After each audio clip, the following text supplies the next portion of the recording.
आप सभी का स्वागत है आपके अपने YouTube चैनल जीएम स्टडी में। आप सभी को पता है कि मैं आपको हर रोज़ एवरीडे क्वेश्चन बैंक के क्वेश्चन करवाता हूं, ठीक है। तो हर बार की तरह इस बार भी मैं आपके लिए क्लास 12 क्वेश्चन बैंक 2017 के भूगोल के 1 और 2 मार्क्स के बहुत ही इंपॉर्टेंट क्वेश्चन करवाने वाले हैं, जो सारे रिपीटेड क्वेश्चन है। और रिपीटेड क्वेश्चन एग्ज़ाम में आने की जो संभावना है वो 99% बढ़ जाती है। तो आप लोग इस क्वेश्चन को ज़रूर देखिएगा। समय बहुत कम है, अभी भी नहीं पढ़ रहे हो तो आप लोग पढ़ाई स्टार्ट कर दीजिए, अभी भी समय है। अगर अब से पढ़ाई स्टार्ट कर दोगे तो 100% आप लोग का सिलेबस धीरे धीरे कंप्लीट हो जाएगा। तो चलिए यहाँ पर हम लोग क्या करेंगे, सबसे पहले मल्टीपल चॉइस क्वेश्चन यानी MCQ क्वेश्चन जितने भी है जो भी पूछे गए हैं 2017 में, उस सारे क्वेश्चन हम लोग एक एक करके करते हैं। तो यहाँ पर अगर देखते हैं पहला क्वेश्चन क्या आपका, ज्योग्राफी शब्द किसने गढ़ा है, यानी सबसे पहले ज्योग्राफी शब्द आखिर दिया किसने, उसका नाम बताना है। तो देखिए यहाँ पर सिंपल आंसर है ऑप्शन नंबर सी इसका उत्तर होगा, यानी इरेटोस्थनीज, ठीक है। इन्होंने ही ज्योग्राफी शब्द का नाम दिया था यानी गढ़ा था। तो याद रखिएगा, ये इंपॉर्टेंट क्वेश्चन है। चलिए आगे यहाँ पर देखते हैं, ये रिपीटेड क्वेश्चन है, मैंने भी आपको ये पिछले सत्र में करवाया था यानी 2016 या फिर पिछले क्वेश्चन बैंक में ये क्वेश्चन करवाया था। संभववाद शब्द का प्रयोग सर्वप्रथम किस फ्रांसीसी विद्वान ने किया था, ये आपको बताना है। बहुत ही सिंपल इसका आंसर है, इसका आंसर क्या हो जाएगा, लुसियन फैब्रे ने किया था। चलिए आगे हम लोग बढ़ते हैं तीसरे नंबर क्वेश्चन। और तीसरा नंबर क्वेश्चन क्या है, ध्यान से देखिए, विश्व के किस क्षेत्र में सबसे अधिक जनसंख्या केंद्रित है, यानी किस क्षेत्र में। क्षेत्र कहने का मतलब है, यहाँ देखिए ऑप्शन में क्षेत्र भी दिया हुआ है। तो पहला क्षेत्र आपका पर्वतीय, दूसरा पठारी, तीसरा मैदानी और चौथा मरुस्थलीय। तो ये भी रिपीटेड क्वेश्चन है, मैंने आपको पहले डिटेल से इसका आंसर बता दिया है। तो इसका उत्तर क्या होगा, मैदानी भाग। देखिए अगर बहुत सारे स्टूडेंट मेरे वीडियो को रेगुलर देखते होंगे तो ये आंसर कुछ ना कुछ आंसर जरूर आपको आता होगा। तो अगर आंसर आता होगा तो आप कमेंट बॉक्स में आप उसका आंसर भी टाइप कीजिएगा, आपको बेनिफिट बहुत ज़्यादा होगा, ठीक है। तो चलिए यहाँ पर देखते हैं फोर्थ नंबर क्वेश्चन क्या है, संसार के किस देश में सबसे लंबा रोड लाइन है, यानी पूरे विश्व में सबसे लंबा रोड लाइन कहाँ पर है, किस देश में, ये आपको बताना है। तो देखिए इसका जो उत्तर है वो है आपका USA, ठीक है, याद रखिएगा USA में सबसे लंबा रोड लाइन है। चलिए यहाँ पर देखते हैं 5 नंबर क्वेश्चन, विश्व व्यापार संगठन का मुख्यालय कहाँ है। ये तो 3 से 4 बार रिपीट किया हुआ क्वेश्चन है, इतना बार रिपीट है कि क्या बताएं। आप लोग कमेंट बॉक्स में ये बताइएगा, देखते हैं कि कौन स्टूडेंट इसका जवाब दे पाते हैं कि नहीं। विश्व व्यापार संगठन की स्थापना कब हुई थी, आपको ईस्वी बताना है, ठीक है, आपको ईस्वी बताना है। आप कमेंट बॉक्स में इसको लिख दीजिएगा। ऐसे इसका आंसर यहाँ पर क्या हो जाएगा, जेनेवा, ठीक है, स्विट्जरलैंड। छठवां नंबर क्वेश्चन क्या है, ध्यान से देखिए, संसार का व्यस्तम यानी एकदम पूरी तरीके से व्यस्त समुद्री मार्ग कौन सा है। तो यहाँ पर देखिए पहला आपका केप मार्ग, दूसरा उत्तरी प्रशांत महासागरीय मार्ग, तीसरा उत्तरी अंध मार्ग यानी नॉर्थ अटलांटिक रूट, ठीक है। उसके बाद चौथा है आपका दक्षिणी अंध मार्ग यानी साउथ अटलांटिक समुद्री मार्ग। ये तो सिंपल मैंने ये भी क्वेश्चन बता दिया था पहले, यानी ये रिपीट किया हुआ क्वेश्चन है। इसका उत्तर क्या होगा, उत्तरी अंध मार्ग यानी नॉर्थ अटलांटिक रूट, यानी अगर हिंदी में बोला जाए तो उत्तरी अटलांटिक मार्ग, समुद्री मार्ग। चलिए आगे बढ़ते हैं 7 नंबर क्वेश्चन। 7 नंबर क्वेश्चन भी रिपीट है।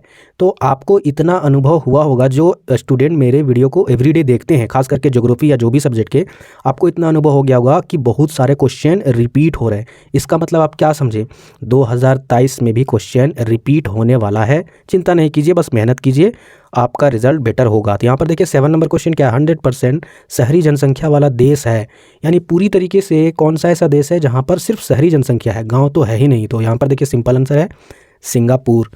आगे हम लोग बढ़ते हैं नेक्स्ट 8वां नंबर क्वेश्चन। 8वां नंबर क्वेश्चन क्या है, मैग्नीज यानी मैग्नीज अयस्क का सबसे बड़ा भंडार किस राज्य में है।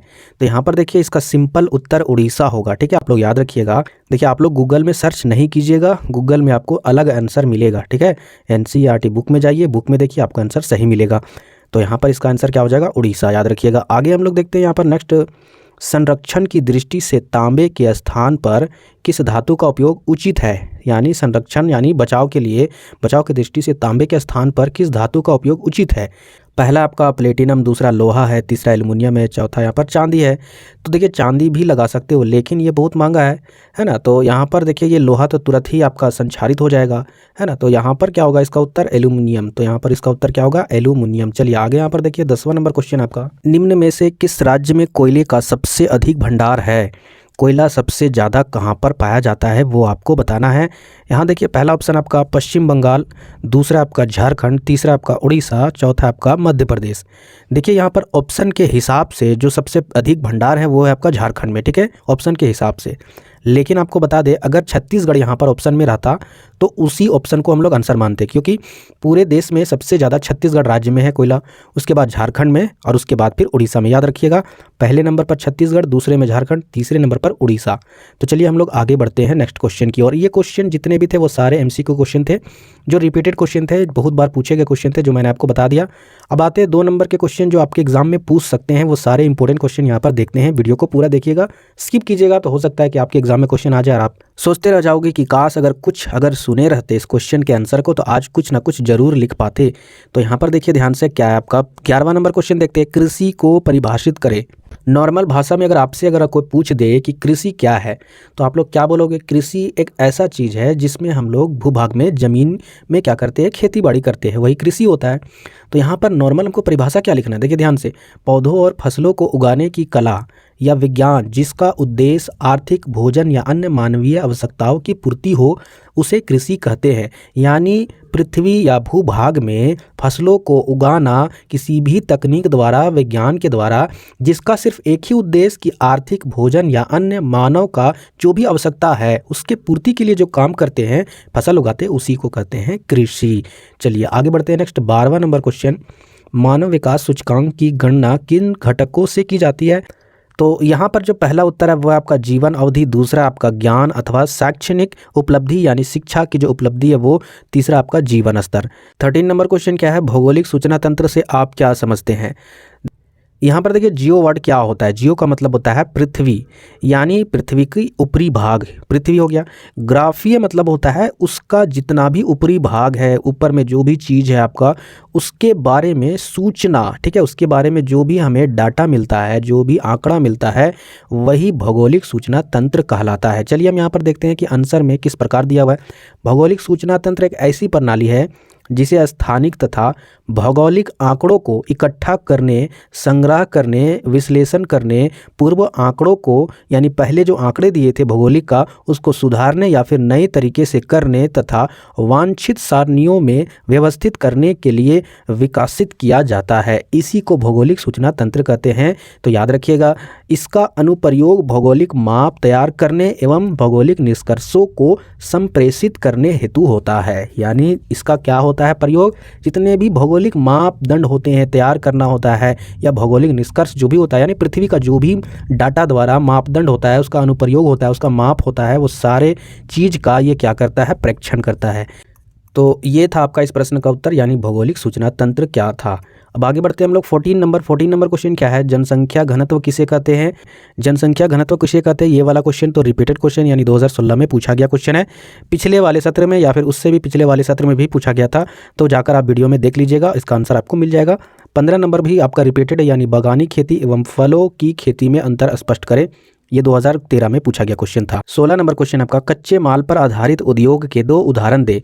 कच्चे माल कहने का मतलब है, जैसे कि मान के चलिए अगर चीनी बनाना हो, तो चीनी बनाने के लिए कच्चा माल क्या चाहिए? गन्ना चाहिए। तो आपको बताना है कि उसी कच्चे माल पर आधारित उद्योग का उदाहरण देना दो। तो पहला है जूट उद्योग, दूसरा आपका चीनी उद्योग। याद रखिएगा। आगे देखते हैं यहाँ पर 17वां नंबर क्वेश्चन क्या है? ये भी क्वेश्चन 2009 में पूछा गया है, जिसको मैंने आपको 2009 के क्वेश्चन बैंक में करवा दिया है, जाकर देख सकते हो वीडियो में आंसर। आगे देखिए यहाँ पर 18वां नंबर क्वेश्चन क्या है? भूख एवं कुपोषण में अंतर स्पष्ट करें। ये भी 2013 के क्वेश्चन बैंक में मैंने आपको करवा दिया है, जाकर देख लीजिए। प्लेलिस्ट में जाइए सीधा, आप लोग देख लीजिए, आपको डिटेल से आंसर मिल जाएगा, साथ ही साथ रिवीजन भी हो जाएगा। 19 नंबर क्वेश्चन क्या है? प्रवास प्रवाह से आप क्या समझते हैं? ये भी 2009 का क्वेश्चन है, जिसको मैंने आपको करवा दिया है, जाकर देख लीजिए। चलिए आगे देखते हैं यहाँ पर 20 नंबर क्वेश्चन क्या है? मानव जीवन पर वायु प्रदूषण के क्या प्रभाव पड़ते हैं? ये भी क्वेश्चन 2015 में पूछा गया था, मैंने वहाँ पर करवा दिया है, जाकर देख सकते हो। तो देखिए इतने क्वेश्चन अगर रिपीट हो रहे हैं किसी सत्र में, सोच लीजिए, तो फिर आपके 2023 में क्यों नहीं क्वेश्चन रिपीट होंगे? 100% क्वेश्चन रिपीट होंगे। बस आप लोग मेहनत कीजिए, रिजल्ट मिलेगा उस दिन आप हमसे बात कीजिएगा, तो आप बोलिएगा कि हाँ सर आपने रियल में अच्छे से पढ़ाया, अच्छे से बताया, रास्ता आपने सही बताया था। ठीक है, तो आई होप ये वीडियो में आपको ये सारे क्वेश्चन आपको समझ में आए होंगे अच्छी तरीके से।